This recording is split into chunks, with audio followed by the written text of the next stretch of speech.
विपक्ष पूरा एकजुट होकर अफवाहें फैला रहा है। जिनके पास दस्तावेज नहीं हुए वो दो कैटेगरी के लोग हो सकते हैं, या तो वो नॉन मुस्लिम हो सकते हैं, लेकिन जिन लोगों के पास दस्तावेज नहीं है और वो मुस्लिम हुए, उनको आप डिटेंशन कैंप में बंद कर देंगे, उनको आप कहेंगे कि आप हिंदुस्तान के नागरिक। क्या ये ठीक? पहले मैं स्पष्टता कर दूं, कोई धर्म के आधार पर कोई कार्यवाही नहीं होनी। जो कोई भी इस देश का सिटीजन नहीं पाया जाएगा, सबको निकाला जाएगा। एक बात तो इसमें सिर्फ मुसलमानों के लिए है, ये कहने की बात मेरे हिसाब से गलत होगी। दूसरी बात, सबसे पहली बात है कि इस देश का विभाजन कभी भी धर्म के आधार पर नहीं होना चाहिए था, मगर एक कटु वास्तविकता, कटु सच है कि इस देश का विभाजन धर्म के आधार पर हुआ।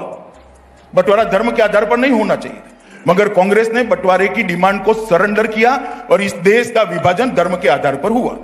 पाकिस्तान के अंदर, अभी का जो पाकिस्तान है, वहां लगभग 23% हिंदू थे, आज वहां पर 3% हिंदू है। पाकिस्तान के अंदर कहां गए भाई? धर्म परिवर्तन करा दिया गया जबरन, कहां गए?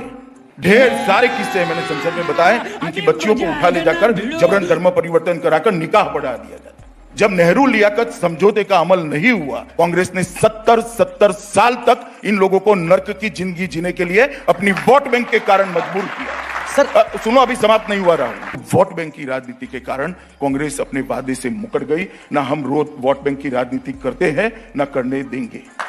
जो जनसंख्या कम हुई है भाई, जो जनसंख्या कम हुई, यहां मुसलमानों की जनसंख्या बढ़ी, कम नहीं हुई भारत में। बात तो सही है। नहीं वहां प्रताड़ना हो रही है, इसलिए उनकी जनसंख्या 30 से 7% और 23 से 3% हुई है। ऐसे सरलता से आप जंप मत करिए कंक्लूजन पर। और पाकिस्तान के प्रधानमंत्री ने स्टेटमेंट किया था, हम दलितों को नहीं जाने देंगे। पाकिस्तान में साफ सफाई कौन करेगा? और उस वक्त कांग्रेस के प्रधानमंत्री चुप रहे थे। आप कहते हैं कि घुसपैठियों को हम बाहर कर देंगे, जब आप प्रचार में जाते हैं आप उनको दीमक कहते हैं, टर्माइट कहते हैं। ये घुसपैठिए दिमाग है। और मैं आज भी कह रहा हूं कि हिंदू और मुसलमान दोनों के लिए ये जो घुसपैठिए आते हैं वो खतरा है। मैं आपको आश्वस्त करता हूं, एक भी घुसपैठिया बच भी नहीं पाएगा। तक कांग्रेस पार्टी ने ऐसी सरकारें चलाई है जो देश की समस्या को कभी एड्रेस नहीं किया, देश की समस्याओं से दो हाथ करने का पेन नहीं लिया, इन्होंने रिस्क नहीं लिया, समस्याओं को लटका कर चले।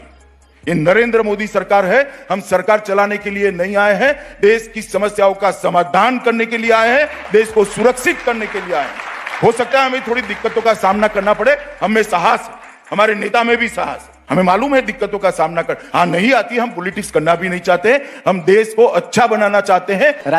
फिर मुझे आप कह रहे हैं कि डरने की कोई जरूरत नहीं है, खौफ की कोई वजह नहीं है, तो फिर सब आपसे इतने डरते क्यों हैं? अब वो तो आपकी उनको पार्टी के लोग हों, आपके मंत्री हों, आपसे बहुत भयभीत रहते हैं, आपसे भी और मोदी जी से भी। कोई भयभीत नहीं है भाई। जिस तरह से आप राजनीति करते हैं उसका एक और पहलू यह है कि आप जिस सीट पे कमजोर होते हैं, आपको कोई परहेज नहीं है दूसरी पार्टी के किसी उम्मीदवार को लेने। जिस तरह से आप राजनीति कर रहे हो, 2014 से आपका ग्राफ रहा है। मैं बचपन से ही ऐसे राजनीति करता हूं, मैं नहीं बदलता। मैं कुछ सवाल भी लेते। आपने बीजेपी की जो राजनीति थी उसके 3 अहम स्तंभ थे, आर्टिकल 370, राम मंदिर, तो आपने पूरे कर दिए। उसके बाद आप करेंगे क्या? देश को आगे बढ़ाना है, देश को $5 ट्रिलियन की इकोनॉमी की ओर ले जाना है, दुनिया में देश का सम्मान बढ़ाना है, भारत को दुनिया के टॉप 3 कंट्री के अंदर रखने का काम करना है। हर व्यक्ति तक हमने गैस, घर, शौचालय, बिजली पहुंचाया, अब हर एक के घर में पानी पहुंचाना है। ये ढेर सारी चीजें करने की, क्योंकि 70 साल तक किसी ने कुछ करा ही नहीं है। ये नरेंद्र मोदी सरकार ने करना है। हमारे ऊपर सभी कप्तानों का एक कप्तान है नरेंद्र मोदी।